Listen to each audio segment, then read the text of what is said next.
ဘောလုံးလောကမှာမမေ့နိုင်စရာစိတ်လှုပ်ရှားပွဲရာအခိုက်အတန့်တွေအများကြီးရှိပါတယ်။ဒီလိုအဖြစ်အပျက်တွေကဘောလုံးပွဲတွေကိုရိုးရိုးပွဲတစ်ပွဲထက်ပိုပြီးအသက်ဝင်စေတာကိုမိတ်ဆွေမြင်တွေ့ရမှာပါ။ Man City အသင်းရဲ့အမာခံပရိသတ်တအုပ်ဖြစ်တဲ့ကလေးမလီတယောက်ရဲ့ဖြစ်ရပ်ကအသင်းသမိုင်းမှာအသေးကွဲစရာအကောင်းဆုံးပွဲတစ်ပွဲကိုဘယ်လိုဖြစ်စေခဲ့သလဲဆိုတာကြည့်ရအောင်။ ဒီကလေးမလေးကတော့မီလီရိုစ်ပါသူမဟာမန်စီးတီးအသင်းကိုအမြဲအားပေးခဲ့ပြီးအသင်းရဲ့ကျယ်ပွင့်ကစားသမား Phil Foden ကိုအထူးသဖြင့်နှုတ်သက်ခဲ့ပါတယ်။ရိုးရက်စစ်ဖလို့သူမကိုဆေးရုံတို့အရေးပေါ်ခွဲစိတ်ကူတာမှုခံယူဖို့ပို့ဆောင်ခဲ့ရပါတယ်။အာယုံစနစ်တွေကိုပိတ်ပစ်နိုင်တဲ့ပြင်းထန်တဲ့ယောဂဖို့ဝင်ရောက်မှုတစ်ခုခန်းစားနေရကြောင်းဆရာဝန်တွေတွေ့ရှိခဲ့ကြပါတယ်။ကမ္မကောင်းစွာနဲ့သူမကိုကယ်တင်နိုင်ခဲ့ခြင်းမရှိဘဲအသက်6နှစ်အရွယ်မှာပဲသေဆုံးခဲ့ပါတယ်။ဒီသတင်းကြတော့ Man City ကလာလာမယ့်ပွဲကိုသူမကိုဂုဏ်ပြုတဲ့အနေနဲ့ကျင်းပမယ်လို့ကြေညာခဲ့ပါတယ်။ပွဲရဲ့6မိနစ်မြောက်မှာသူမတဲ့လက်ခုပ်တော်ပါပေးခဲ့ကြပြီးစိတ်လှရှားရှာအကောင်းဆုံးအချိန်ကတော့ Phil Foden တူတွေကသူမကိုကျေးဇူးတင်ကြောင်းကိုယ်တိုင်ပြသခဲ့တာပဲဖြစ်ပါတယ်။ Phil ဟာအာမခန်ကိုတကိုသွင်းယူနိုင်ခဲ့ပြီးနောက်ကောင်းကင်ကိုလက်ညှိုးထိုးပြပြီးသူ့လက်တွေကိုနိုင်ရှုံကဂုဏ်ပြုခဲ့ပါတယ်။ပွဲပြီးတဲ့နောက်မှာတော့မီလီရိုစ်ဒါမင်းထွာပါဆိုပြီးသူ့ရဲ့လူမှုကွန်ရက်မှာတင်ခဲ့ပါတယ်။ ဘောလုံးလောကမှာအသေးကွဲစရာအကောင်းဆုံးဖြစ်ရပ်တွေကတစ်ခုကတော့ Leicester City ဘောလုံးကွင်းကနေထွက်ခွာခဲ့တဲ့ရဟတ်ရန်တစည်းပြတ်ကျခဲ့ခြင်းပါပဲဒီဖြစ်ရပ်ကကဘာကိုတုန်လှုပ်စေခဲ့တဲ့သတင်းတစ်ပုဒ်ဖြစ်ခဲ့ပါတယ် BBC သတင်းဌာနရဲ့ဖော်ပြချက်အရ Leicester City ဘောလုံးကလပ်ရဲ့ပိုင်ရှင်ဟာအဆိုပါရဟတ်ရန်ပေါ်မှာပါသွားခဲ့ပါတယ်ရဟတ်ရန်ဟာ King Power အားကစားကွင်းကနေထွက်ခွာပြီးမိနစ်ပိုင်းအတွင်းမှာပြတ်ကျပြီးမီးလောင်ကျွမ်းခဲ့ပါတယ်အသင်းပိုင်ရှင်ကွင်းထဲကထွက်ခွာချိန်မှာအရာအားလုံးချောမွေ့နေခဲ့ပြီးရဟတ်ရန်ဟာခေါင်မိုးပေါ်နည်းနည်းလေးညှင့်တက်လာချိန်မှာတော့ထိန်းချုပ်ရေးရှပ်လို့ခေါ်တဲ့အစိပ်ပိုင်းတစ်ခုလုံးဝပြတ်တောက်သွားခဲ့တာကိုတွေ့ရှိခဲ့ရပါတယ်။ဒီကြောင့်ရဟတ်ရန်ဟာထိန်းချုပ်မှုမဲ့စွာလဲထွက်သွားပြီးနောက်ဆုံးမှာတော့ပြတ်ကျခဲ့တာပဲဖြစ်ပါတယ်။ဒီဖြစ်ရပ်ကကြောက်မက်ဖွယ်ကောင်းခဲ့ပြီးအသင်းပိုင်ရှင်ဝန်ထမ်း2ဦးနဲ့လေရင်မှု2ဦးအပါအဝင်ရဟတ်ရန်ပေါ်ပါတဲ့9ဦးစလုံးတည်ဆုံးခဲ့ကြပါတယ်။ပရိသတ်တွေကဒီအခိုက်အတန့်ကိုဘယ်တော့မှမမေ့ချင်ကြတာကြောင့်ကွင်းအပြင်မှာအမတ်တရပန်းခွေတွေချခဲ့ကြပြီးတချို့ဆိုမျက်ရည်ကျကဝမ်းနည်းပူဆွေးခဲ့ကြပါတယ်။အချီနီနဲ့ပတ်သက်ပြီးဘလောက်အသေးအတန်ခံစားခဲ့ရလဲဆိုတာသူတို့ရဲ့အတန်တွေကနေသိတာပါတယ်။ပရိသတ်တွေတည်းမကပါဘူး။ လက်စတာရဲ့ကျေပွင့်ကစားသမားဂျီမီဗာဒီကလည်းအမတ်တရနေရာမှာပန်းနေချရင်မငိုဘဲမနေနိုင်ခဲ့ပါဘူး။အဲ့ဒီနောက်အသင်းအဖွဲ့တစ်ခုလုံးကသူတို့ရဲ့နောက်တစ်ပွဲမှာထူးခြားတဲ့အရာတစ်ခုလုပ်ခဲ့ပါတယ်ပရိသတ်တွေမျက်ရည်ကျခဲ့ရတဲ့စိတ်လှုပ်ရှားပွဲရာဂုဏ်ပြုပွဲကိုဘန်နာရီထောင်ပြကခန်းစားမှုအပြည့်နဲ့ပြသခဲ့ပါတယ်။ပွဲမစခင်ကစားသမားအားလုံးငိုကြွေးခဲ့ကြပါတယ်။ဒါပေမဲ့လက်စတာကစားသမားတဦးတည်းသောဂိုးကိုသွင်းယူပြီးသူ့ရဲ့ဂိုးသွင်းဂုဏ်ပြုပွဲမှာအသင်းပိုင်ရှင်ကိုဂုဏ်ပြုခဲ့တဲ့အခါမှာတော့ပရိသတ်တွေမျှော်လင့်ခဲ့တဲ့အတိုင်းအားလုံးကောင်းမွန်သွားခဲ့ပါတယ်။ဒါကအားလုံးကိုပြန်ပြုံးနိုင်ဖို့အကြောင်းပြချက်ပေးခဲ့ပြီးအသင်းကိုလည်းအနိုင်ရစေခဲ့ပါတယ်။ဒါပေမဲ့ဘန်ကောက်ကအသင်းပိုင်ရှင်ရဲ့မွေးရမြေကို6000မိုင်ကွာဝေးတဲ့နေရာကိုလီရင်စီးပြီးအတူပါအတွက်တွားရောက်ခဲ့ကြချိန်မှာတော့အရာရာကစိတ်ခံစားမှုပြင်းထန်နေစေဖြစ်ပါတယ်။ကစားသမားတွေဟာအသင်းပိုင်ရှင်ရဲ့သားကိုပွေဖက်ပြီးဆူတောင်းခြင်းများနဲ့ဝန်းရံခဲ့ကြတာကိုမြင်တွေ့ခဲ့ရပါတယ်။မိတ်ဆွေကဘောလုံးပရိသတ်တူဆိုရင်လိုင်ယိုနယ်မက်ဆီရဲ့စိတ်လှုပ်ရှားစရာအကောင်းဆုံးအခိုက်အတန့်ကိုဘယ်တော့မှမမေ့လိုက်ပါပါ။မက်ဆီရဲ့မျက်ရည်တွေကလူတစ်ယောက်ကိုဒေါ်လာသန်းနီးမှချမ်းသာစေခဲ့တာကိုသိရင်မိတ်ဆွေအန်ထော်တော့ပါလိမ့်မယ်။ဒါရေးစရာကောင်းတယ်လို့ထင်ရပေမဲ့ဒီသတင်းစာရှင်းလင်းပွဲက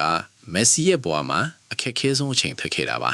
။ဘာစီလိုနာကလပ်နဲ့ဆဲဆူနီနှစ်ခုနီးပါရှိပြီးနောက်အသင်းကနေထွက်ခွာဖို့ဖိအားပေးခံခဲ့ရတဲ့အကြောင်းမက်ဆီကဒီနေရာမှာတရားဝင်ကြေညာခဲ့ပါတယ်။ရှင်းပြစရာမလိုအောင်မက်ဆီရဲ့စိတ်ခံစားမှုလေးဟာအင်တာဗျူးတစ်လျှောက်လုံးမှာပြည့်နှက်နေခဲ့ပါတယ်။ဒါကြောင့်လေသူ့ဇနီးကသူအချင်းချင်းအသုံးပြုခဲ့ရတဲ့တရှူးတစ်ရွက်ကိုပေးခဲ့ရတာပါ။နောက်ဆုံးမှာတော့သူဒီအခက်အခဲကိုကြော့ဖြတ်နိုင်ခဲ့ပါတယ်။ဒါပေမဲ့ဒီတရှူးကသတင်းကောင်းစီးပေါင်းများစွာဖြစ်လာမယ်ဆိုတာကိုသူမသိခဲ့ပါဘူး။မက်ဆီရဲ့စိတ်လှုပ်ရှားစရာအင်တာဗျူးကိုကြည့်နေတဲ့လူတစ်ယောက်ဟာမျက်ရည်ဆိုးနေတဲ့တရှူးကိုရယူနိုင်ခဲ့ပြီး eBay မှာဒေါ်လာ1,000နဲ့ရောင်းချခဲ့ပါတယ်။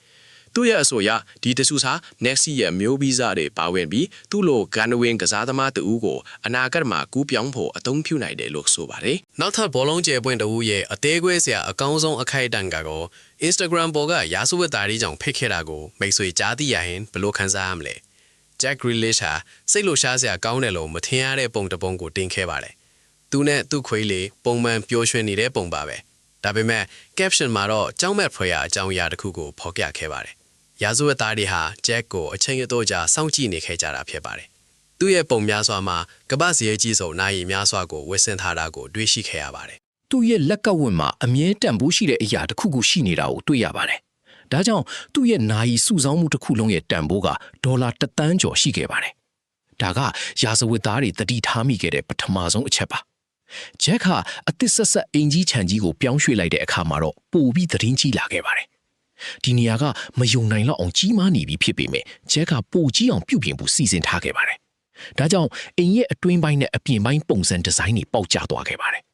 ဒါကရာဇဝတ်သားတွေကိုသူ့ရဲ့အင်္ဂလန်ကတိကျတဲ့တိနေရာကိုရှာဖွေဖို့ပြဿနာမရှိစေခဲ့ပါဘူး။ဒီဇင်ဘာလ29ရက်2023ခုနှစ်ဟာသူတို့ရဲ့တိုက်ခိုက်မယ်နေ့ဖြစ်ခဲ့ပါတယ်။ဂျက်ဟာ Everton နဲ့ဘောလုံးပွဲကစားဖို့ဝေးရာကိုသွားနေမယ်ဆိုတာသူတို့သိခဲ့ကြပါတယ်။သူကွင်းထဲမှာရှိနေချိန်ရာဇဝတ်သားတွေဟာဂျက်ရဲ့ရက်ွက်ထဲကိုဝင်ရောက်ပြီးအိမ်ထဲကိုဖောက်ထွင်းဝင်ရောက်ခဲ့ကြပါတယ်။အချက်ပေးစနစ်တွေအလို့လို့လေးပေမဲ့သူတို့ဟာဒေါ်လာ1 သန်းတန်နာရီစုဆောင်းမှုတစ်ခုလုံးကိုယူဆောင်ပြီးထွက်ပြေးခဲ့ကြပါတယ်။ရဲတွေအခင်းဖြစ်ပွားရာကိုရောက်လာခဲ့ပြီးရဟန်းရင်တွေနဲ့ဝီဟင်ကနေပါစုံစမ်းစစ်ဆေးမှုတွေလုပ်ခဲ့ရပါတယ်။ဒါပေမဲ့ဒီဖြစ်ရပ်ကသတင်းတွေမှာပြန့်နှံ့နေပြီမဲ့ရာဇဝတ်သားတွေကိုဖမ်းမိခဲ့ခြင်းမရှိပါဘူး။ဂျက်လုံနိုင်ခဲ့တာကတော့စိတ်မချမ်းမြေ့စရာ Instagram post တစ်ခုတင်ခဲ့တာပါပဲ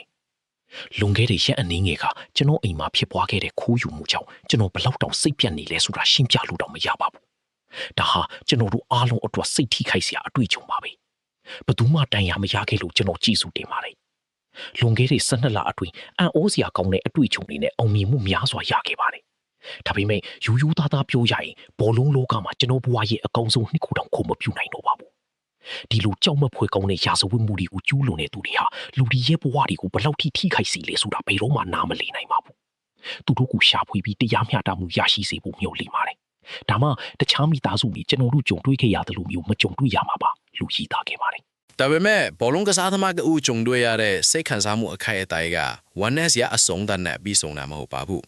Kevin De Bruyne ရဲ့ငယ်ဘဝကြီးကွဲဖွယ်ရတွေကကမ္ဘာအကြီးဆုံးဘောလုံးကျယ်ပွင့်တွေထဲကတူဖြစ်လာဖို့သူ့ကိုလုံဆော်ပေးခဲ့တဲ့တခုတည်းသောအကြောင်းရင်းဖြစ်ခဲ့ပါနဲ့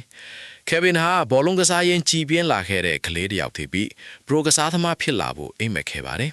ပြစ်တမာကတော့သူနေထိုင်တဲ့ဘယ်လ်ဂျီယံနိုင်ငံရဲ့မြို့လေးဟာသူ့ရည်မှန်းချက်ကိုအထောက်အကူပြုမဲ့ဘောလုံးအစီကြီးတွေနဲ့ဝီးကွာနေခဲ့တာပါပဲ။ဒါကြောင့်ကလေးတယောက်ဂျုံတွေ့နိုင်တဲ့အသေးကွဲစရာအကောင်းဆုံးဆုံးဖြတ်ချက်တွေကတခုကိုသူချမှတ်ခဲ့ရပါတယ်။အသက်14နှစ်မှာမိဘတွေနဲ့ခွဲပြီးနေခဲ့ရပါတယ်။ပထမနှစ်မှာအဆောင်မှာနေတဲ့ကျောင်းကြီးမှာတက်ခဲ့ပြီးဒုတိယနှစ်မှာတော့မွေးစားမိဘတွေစီကိုပြောင်းရွှေ့ခဲ့ပါတယ်။အရာအလုံးအဆင်ပြေတယ်လို့သူထင်ခဲ့ပါတယ်။ဒါပေမဲ့နှစ်ကုံတော့အိမ်ပြန်ရောက်တဲ့အခါသူမိဘတွေကဝမ်းနည်းစွာငိုနေခဲ့ကြပါတယ်။မွေးစားမိဘတွေကသူ့ကိုပြန်မခေါ်ချင်တော့ဘူးလို့ပြောတဲ့အခါသူတော်တော်လေးအံ့သွားခဲ့ပါတယ်။မင်းကအခက်ခဲတဲ့သူလို့ပြောခဲ့တာကိုသူအမှတ်ရနေခဲ့ပါတယ်။ဒီစီလိုသူအခံဖို့ခက်ခဲခဲ့ပါတယ်။အသက်16နှစ်မှာအကြောင်းရဲ့နောက်ဆုံးနှစ်ကိုရောက်ရှိနေခဲ့ပြီးမင်းတို့ငါ့ကိုမလို့ချင်းငါအတွက်ဘာမှအရေးမကြီးတော့ဘူးလို့ရဲရဲဝံ့ဝံ့ပြောခဲ့ပါတယ်။အဲ့ဒီချိန်ကစားပြီး Kevin ဟာအရင်ကထက်ပိုကြိုးစားပြီးအသင်းပိုင်ရှင်မိသားစုမှာသူ့ကိုဆွန့်လွတ်ခဲ့တာမှာကြောင်းတက်သေးပြောဖို့ကြိုးစားခဲ့ပါတယ်